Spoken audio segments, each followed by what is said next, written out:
Okay, so hi everyone. We are at the Mania Nepolomice 2024 in Poland, and today we're gonna have like an interview with basically the legend of cubing, as I call, is Antoine Cantin. Hello. So first of all, I'm glad to meet you. First of all, because basically you were the first person that I watched, like when I only started cubing.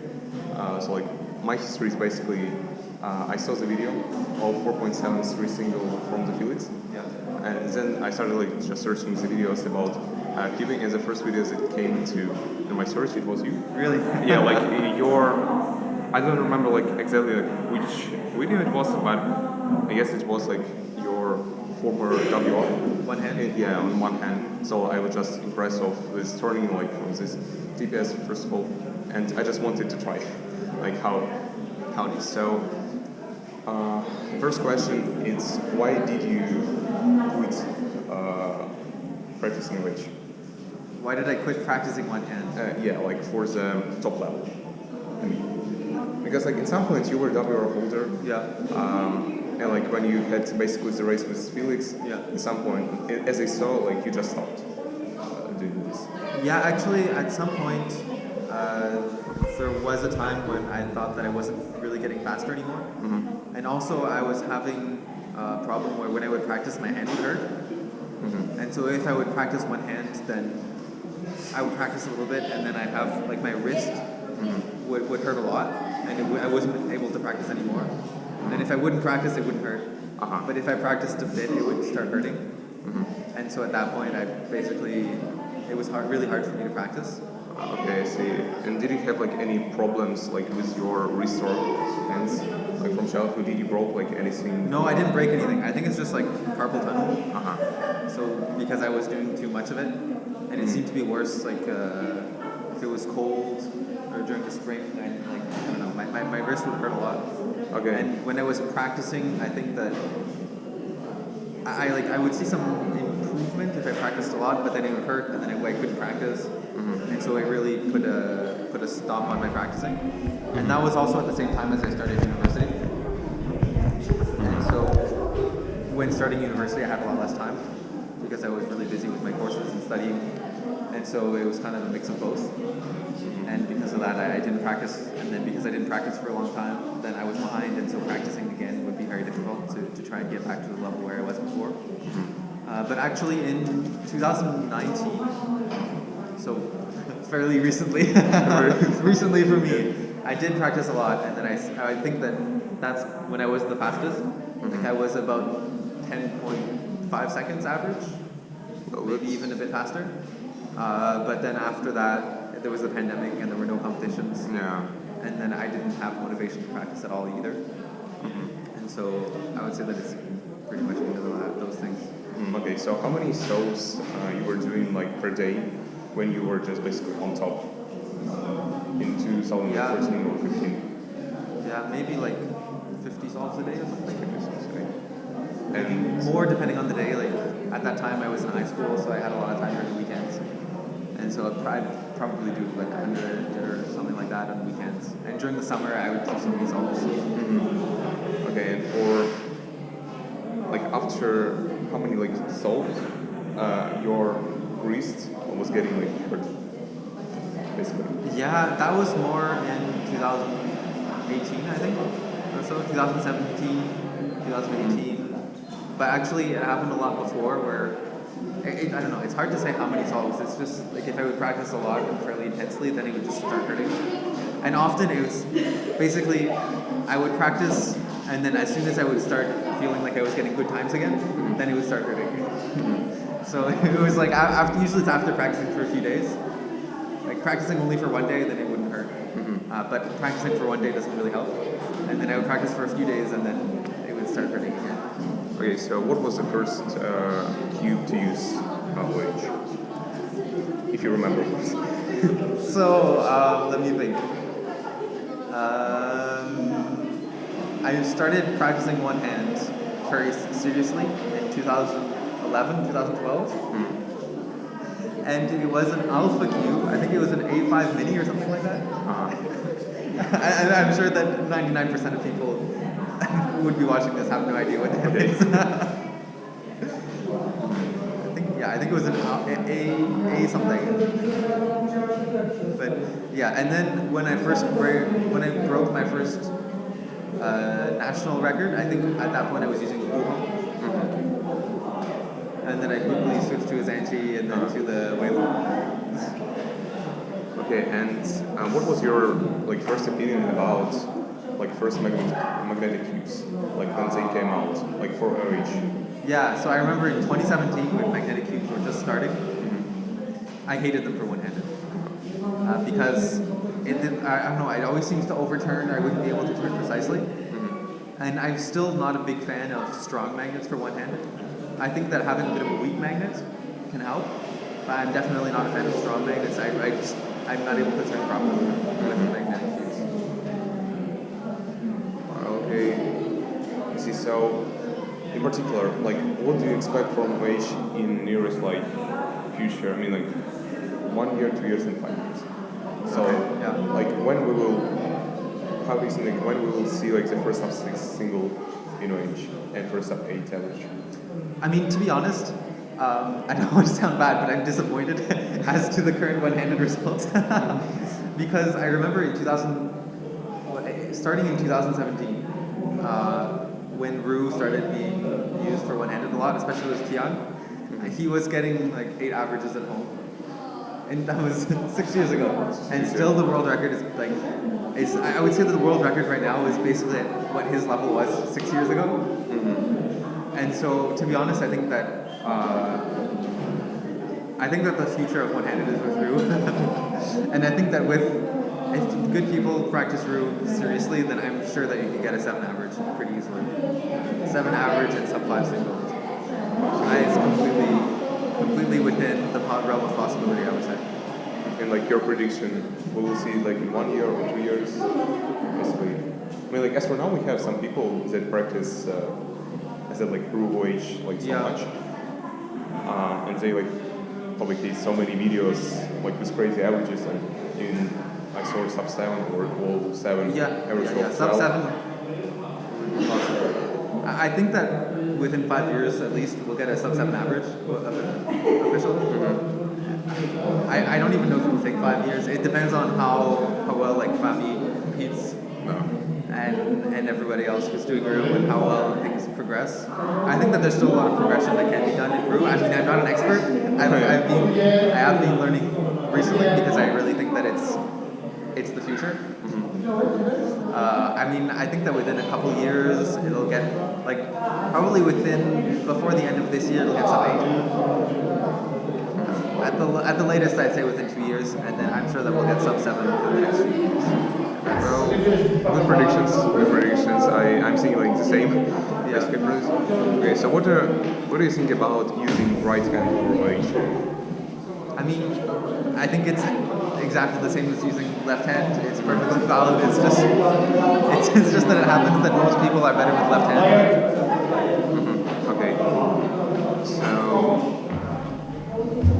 what actually you want from OH as for now? You just want to get a good results with Ru, or you want to come back for your goal that you had 5 years ago? As for now, what is your goal for that? No, I definitely think that it's possible to get my times back to the level that they were using Ru. I would say when I was practicing for Worlds this year, I was using CFOP and I was actually getting low 10 averages. Okay. And that is basically the kind of also on par with the best that I've ever been. But I didn't have any competitions, and so I wasn't able to get it out in competition. And I started learning a lot of ZB, but then I kind of switched over to instead practicing a lot of Ru. I think that if I put the same amount of effort into Ru as I did put into CFOP, then I can definitely get much better times. Okay, and what was the biggest disappointment in terms of results, in OH? I saw that you had a sub 10 fail on Worlds 2019 when you got counting 2.9 2 nines and sometimes like 11 or 10, and you got like 10.3 average. Was it so like frustrating for you? I've had a lot of that kind of fails. Like I think in the very earliest, like I think my earliest big one-handed fail would be in 2016, where I missed I think a 10.5 average by a +2. And that was a pretty bad fail. Also in 2017, I missed a sub 10 average because I completely screwed up a solve that would have been really good. And I remember it was in Colombia. I would have gotten the first ever sub 10 average with like a 9.6 average, I think. And because it was really a good average, but I ended up screwing it up. And so that like the one that you're talking about actually wasn't so bad because I had 3 solves that were pretty good, and then I just had 2 solves which were average, not very good. But yeah, hopefully I can get an actual good average at some point. You will get that. But actually, like for example, my 10.87 world record average, that was a really good average. So I think that it makes up for all the other screw ups that I've had because at that time I'd say I was averaging about 12. And then I got a 10.87 average. That was really crazy good. And what was your like PB average at home? What is that time? I think it was maybe 10.5. Like so PB. Close to. Yeah. So I think that definitely makes up for all the other fails that I've had. If we look at other events, also the blindfolded world record average, or the blindfolded world record average, that was also my overall PB. So. Okay. It makes up for all the fails that I've had, I would say. Okay, so that's those questions. Like, how do you guess will be some methods or subsets popular in OH? What do you mean? I mean, like, will be, for example, the CC method so popular for solving OH as we have proved right now? No, I don't think that the ZZ in particular, I don't think that it'll get as popular. I think that ZZ was very good and very useful maybe 10 years ago when the cubes were not as good. Because ZZ is mostly, it reduces everything to RUL. Yeah. And RUL was very good when cubes were bad. But now at this point with good cubes, it's really no problem to do F moves, Y moves, even P moves, M moves with good cubes. And if you're able to take advantage of that, then you can have solves that are much more efficient and you don't have to use CC. Okay. So, in your opinion, what is the best, actually, the subset to learn? Like, when the person just starting to with practice? Yeah. Yeah. ZB or COL, for example? Yeah, I think COL is definitely a good way to start. If you want to use ZB, then you have to have learned COLL anyways. Yeah. And so definitely first COLL, and then once you're good with COLL, I mean, because COLL makes a big difference for one-handed, because you always get a U-perm, or Z-perm or whatever, and it's much faster. And then CBLL, but something I think that also that's very important that a lot of people might not think about is that maybe if you know COLL, you know CBLL. Often you would not actually get that case because your edges aren't oriented. And so I think that's something that's very important that gets overlooked is to win during F2L, last slot, but also at the beginning of F2L to influence your edges so that you can actually get a COL and actually get a CBLL. So doing your F2L, working towards getting your edges oriented in an efficient way while solving your pairs so that you can actually put those COLs and CBLLs to use. Okay, like, and that's, I would say, as important as learning COL or CBLL, if not more important. Because if you don't do that, then you'll only get COL or CBLL maybe 1 in 8 solves. And then it's basically useless, right? You might get a whole average without any. And like, let's go like in your best time. How many outs like were you learning like per day? Like for the time when you were still using C4? Yeah, I think 3 or like consistently for a long time. I would say maybe 2 or 3. if you learn too many, especially if it's like a ZBLL, then you won't remember them. Yeah. Because ZBLL, the chance of you getting one in a solve is very little. There are, 350 ZBLLs, and then because you don't get edges oriented every time, you might only encounter a ZBLL, one in every, even if you're good at orienting edges, maybe one in 2 or one in 3 solves. And so that means that you only encounter that one ZBL every 1,000 solves, right? And so it's hard to remember them, and so you really have to drill them and you have to practice them. And you can't learn too many at a time, otherwise you forget them. Well, like as I know, actually, Julia Sebastian, she learned like full ZBLL, and particularly she uses like 4-way solving. And I was so like impressed. First point that she learned this actually, and like she uses in really good way, official. Because, for example, in my case, when I learn some alts, I need like just to drill like all my solves just to get used to like these alts, to remember all of them. And of course, I'm getting like the bad results officially. But then, like when I saw like the first video where she used like ZBLs in official OH solves, I was just like so impressed. So how do you guess how much time did she like spend for learning the ZBLs and to get? Yeah, I mean, in her case specifically, I'm not sure, but I know that she had already been learning for many years. I think at least in 2016 she already knew quite a few. And I would say that when learning ZB, you don't want to learn it too fast. Like you should pace yourself. Yeah. And it will take a while. If you learn it within, let's say, 2 months, then you're gonna forget it.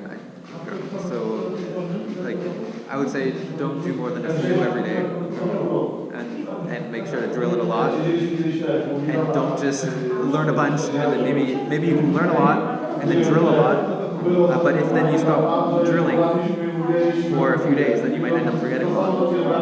And so, if you don't think that you'll have the same amount of time every day as when you're learning it, then don't learn it much. Because maybe you have time to learn it now, or you have time to spend like 3 hours learning owls per day. Maybe you have time to do that today, but in 3 months you might not. And so if you do that today and you can't do it later, then essentially you're wasting your time because you forget. And like as for now, do you remember like those owls that you learned, for example, like 5 years ago in terms of ZBLL? Or like any other substance for OH? Yeah, I mean, I still remember a lot of them. There are definitely some that I don't, or some that I learned and then forgot very quickly. But like in terms of ZBLL, I think I still remember maybe 2/3. Like the useful ones. And yeah, this summer I actually learned quite a few. Like I learned a few dozen, but I forgot most of them. Okay, so when you were like learning ZBLs for OH, in first of all, like did you learn it for two-handed solving and then like for OH, or like you just like learning it for OH? Yeah, 100%, only one-handed. Yeah, so there were some ZBs that I could only do one-handed and not two-handed. So if I was solving two-handed and I would get the ZB, I would like switch to one hand. Okay.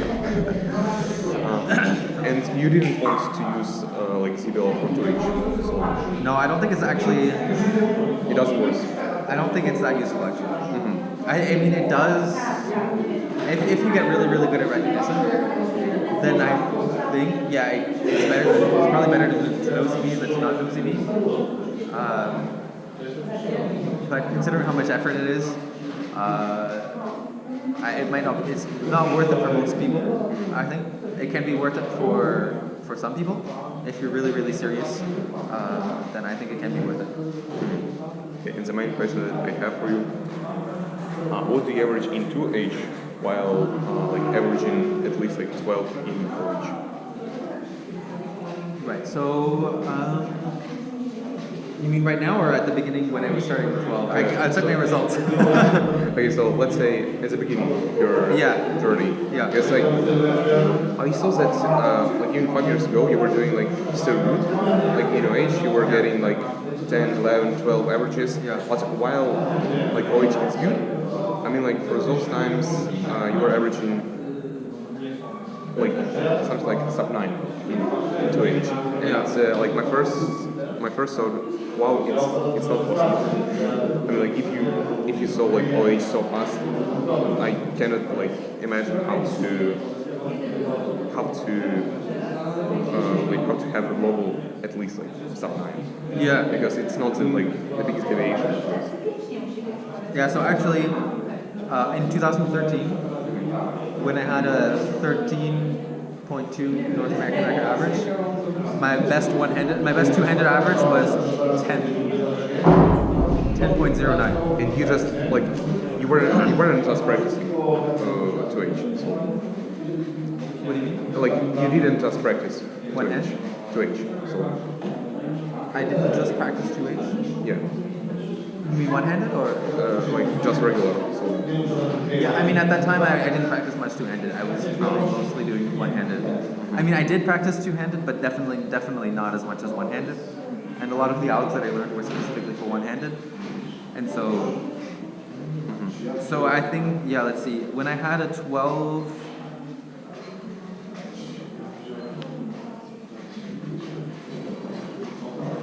yeah, I was barely sub 10 when I had a 12 average one-handed. wow, it's it sounds fast. Yeah, I really put all my focus on one-handed. Okay, like, did you practice like any other events, like as a main event, like when you were just focusing on OH, like mega mains or big cubes? Yeah, no, at the time I was doing a lot of events. Even when I was practicing a lot on OH, I really did everything as well. It was really just OH. At the time I was, like in 2015 or something, I was, I think, at least the best in Canada for some ranks.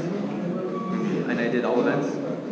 And then later on, like when I mentioned in 2017, when I was doing one-handed a bit less, because my hand was hurting and I had a bit of less time. I was also, I would say in big part because my hand was hurting, I decided to practice blindfolded. Because blindfolded, you don't have to turn as much. Yeah. Especially because you use two hands when you're turning, and you turn less, and you have to spend time memorizing, and so your hands can rest in between. And so at that time, like I wasn't practicing one-handed a lot, and I started doing blindfolded a lot. Like, how do you guess, will Kayan come back to OH someday? Kayan Mansur. Will he come back in? No, I don't think so. Just like I met up with him last December, so a few months ago. He's not really cubing. He's busy doing his research. Because he's doing chemical research right now. it's like actually, so like the first cubers that I watched it was you and Sky Master, and I saw like his voice on his Metadrew. So it was actually my first like experience with Metadrew. So from him I wanted to start practicing, but I just didn't get like the idea to go through, and then I just stopped. Yeah, it's too bad. I think that route should be more available for many people. And like, in your opinion, is it like bad thing to stop doing like the event in which you are good at? Is it a good thing to stop doing the event that you're good at? Yes. I mean, I wouldn't say that it's a good thing, but it's also not necessarily a bad thing. It's just like people have different interests at different times, and sometimes certain things are convenient or not convenient, or like there might be a time where it's something that you're really interested in, and then for some reason or another you might lose your interest, and I think that's normal. It's not really a good thing or a bad thing. It's just how things are, really. Okay, like, do you remember like the feelings after getting your first record? I don't remember like what was your first record, like national or. My first ever national record was in Master Magic. Okay. And my second national record was in Magic. Okay. So. And then my third one was in one-handed. Let's talk about one-handed because like magic is magic. Okay, so like what was your feelings about getting first national record in OH? Yeah, so at the time I was practicing one hand for a lot already, and I was trying to get the record for a long time. But it was, even though I was at the level where I knew that I would be able to get it, I was still really, I was really, really happy when I got it.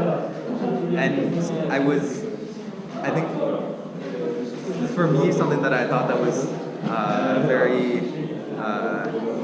very important, I guess, when I got that record was that I felt like I had shown myself, I had demonstrated myself and shown how good I was, and breaking that. I mean, yeah, for myself, it was great to finally break the record, and also I felt like I also gained the respect of a lot of people because I was also fairly new to cubing at the time, and that point I guess was the point when people in Canada knew who I was, and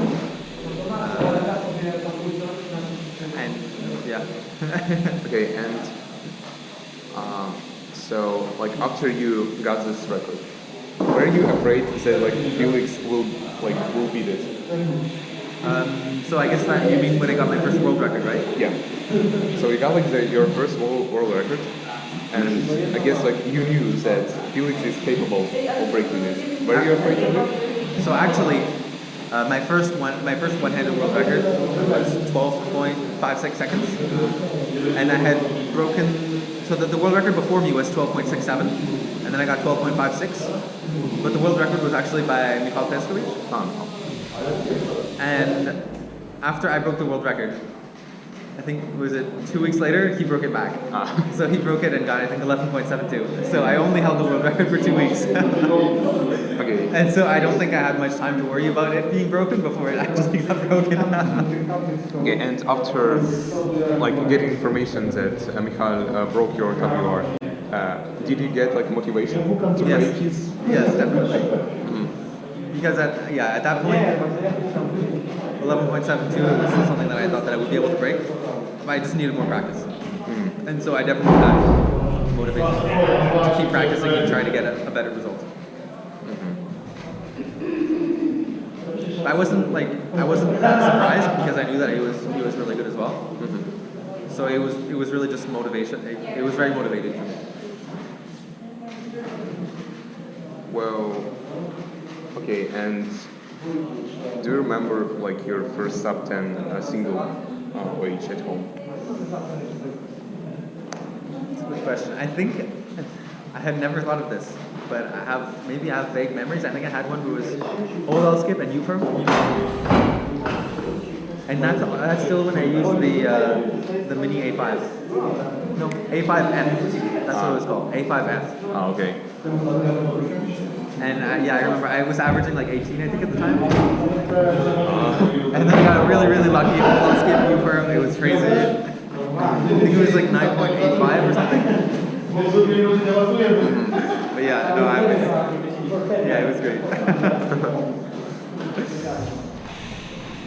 Okay, and as for now, like, with which community do you communicate more, like with Canadian or Chinese one?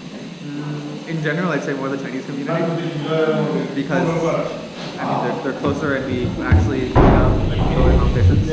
I also communicate with the Canadian community because I am Canadian, and that's the community that I've been with for a long time, and also because recently I've been organizing events in Canada, competitions, and also doing the Cubing Life Academy, where we're also teaching cubing, and so I mean we're doing that with the community as well, and we have a few teachers which are in the local community as well. So that's something that we have to work together, and that we're doing there. Okay, so the link for the academy will be in the description.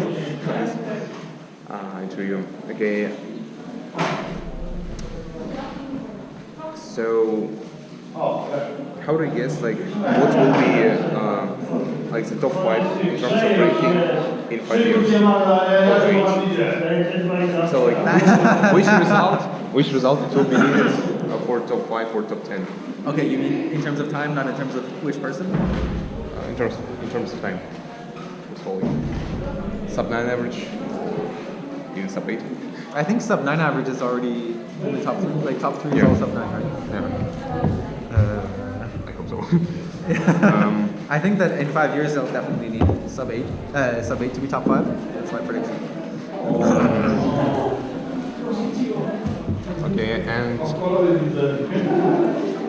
maybe even less. Like I don't know. 5 years is a long time in cubing. okay, so like as I know, like you had been like to like as I know, like you have been to some competitions like in Europe, like before this competition. So what are the biggest like 3 differences between European comps and Canadian? That's a good question. I mean, and it's very difficult for me to say because I've mostly been to really big competitions in Europe. Like I've been to Euros 2016, Euro 2018. I went to London Open, which is also a very big competition. And whereas in Canada, I've been to mostly small competitions. Okay, But I think that most competitions in Europe are also small competitions. It's just that I've been to big ones. So it's hard for me to compare. I have, like, I mean, I'm going to this competition, but it's just started. I also went to a small competition in France once. I don't know, man. It's really hard to say for me. And like could you please call like 2 biggest differences in terms of like organization, Chinese comps and like Canadian? So that I can say there are many differences. So in terms of the way that the competition flow goes, so with like so Chinese competitions versus North American competitions, that's easy. The way that the competition is run with runners in North America compared to judges that run with the cube in China, that's the main difference. And that's in most cases that's how it works in competitions. And also in China, usually the staff is like a set staff, and so if you want to be staff, you have to register as staff, and you have specific duties. And often, if you're in staff, then you're not competing; you're only in staff. And then also like I guess a lot of competitions registration fills up very fast, but it's especially in China, it fills up super fast. Like there was a competition I wanted to register for that it filled up in 10 seconds. Oh, okay. And I wasn't able to register. And I mean, there are other differences too in terms of. Let me think. Yeah, so in China there's often like the cubing academies or cubing schools which are involved, and there could be like a group of people that are in like a team, like the team of that cubing school, and so they often like work together and like wear the same clothes and I don't know, they like represent their cubing academy, and then there are some kids which have like coaches which are there as well, and often. Definitely the age group can be quite different. So in China, there's often lots of very, very, very young kids, especially in the top results. Yeah. And in fact, there are often many competitions which have age groups. So although everybody competes together as a regular competition, but they can often either be called together, like called up as age groups. And so your group is everybody in your age group. And then also, in particular, the results are often sorted by age group. And so there might be like over 35 and like 18 to 35 and then like 10 to 18, under 10, things like that. Okay. I think that's so that the older cubers are still relevant. Otherwise, it would just be the kids that win everything. Have you heard that Ethan lost his 2x2 world record? What's that? Did you hear that Ethan lost his 2x2 world record? Ian lost his 2x2 world record? Yeah. Because like WRC thinks that like his extra solve was like not necessary or something like that. So like the original time was just counted 1.3 or 1.99. I don't remember. Okay, I haven't heard of that. Because like I don't remember like the exact things that what happened, but like he asked for extra because like the judge uncovered the puzzle before he was ready, or something like that. So, but WC thinks that extra shouldn't be like granted for this case.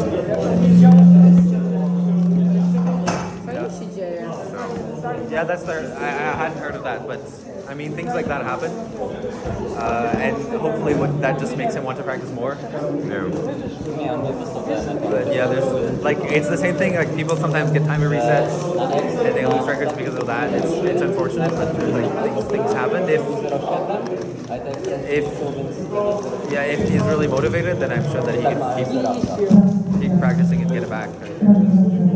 I think that's not the first time that something like that happened to him. Yeah. Where there was I think it already happened where he got a missed scramble world record that was canceled. Yeah. I'm sure he's used to it. Sorry, but the truth is, like I remember the incident like in World Finals. Yeah. Finals when, or like some group of people just like did a big noise. No, yeah, and so at the World Final, basically, he was solving, and then at some point he paused, and then people just like, and then he said that because of that he should get it resolved, which I think that is not very, like, in some way it's understandable, but also I think that it's not something that we should be able to expect, because that's also something that a normal competition, like there is a crowd and that's part of the competition. But I also understand that like that like there's no harm in trying to get an extra. Like because if you don't ask it, then if you don't ask for it, you don't get it. Yeah. And if it's something that is judged to be justified, then I think that it's perfectly fine. It's better to ask for it and maybe get it than not ask for it at all, because if it, I mean, it, yeah, I don't know, it would have an impact on your solve, for sure. And the same thing with like if the judge uncovers the cue before you're ready, like that's happened to me as well, and it does have an effect. Whether, I mean, whose responsibility it is, like there's probably a miscommunication between him and the judge, to a certain extent, and I mean, who's exactly responsible for that miscommunication? It can be up to debate, but I think that's just the way things are. Well, like as you know, like in the regulations, it says that you can only ask for extra after you're sold. Yeah. You're not able to ask for extra after you're finishing like all of your 5 times. So. Oh, did he ask for it at the end? I don't remember. Okay. Like, or like is the judge already like written down like the result, and Iheng signed like this result, and after that he asked for an extra, or after like the full average. Like, but I don't remember, so I'm sorry. Okay. Yeah, I think that. Yeah, I don't know all the information either. Yeah. But still, I hope that like such an incident like will be lowered in some point, because like as you know in Asia, like there are so many cases like when like as I heard in Thailand or Vietnam, so many results were just deleted. Yeah, in Vietnam anyways. I was like even like communicating with one of the members of that community, with of that like council in the WCA that like controls like all of the thing, and I asked why just like delegates they're not getting like punished for this, something like that. I didn't get like the exact answer for this, but the situation is not just simple. Yeah. So we have started our competition. Yeah. Big things. Okay, no problem. Okay, so we're going to solve quads. Yes, I'm ready. And so what do you want from quad today? At least a pass cut off. At least a success. At least not DNF. So thanks everyone.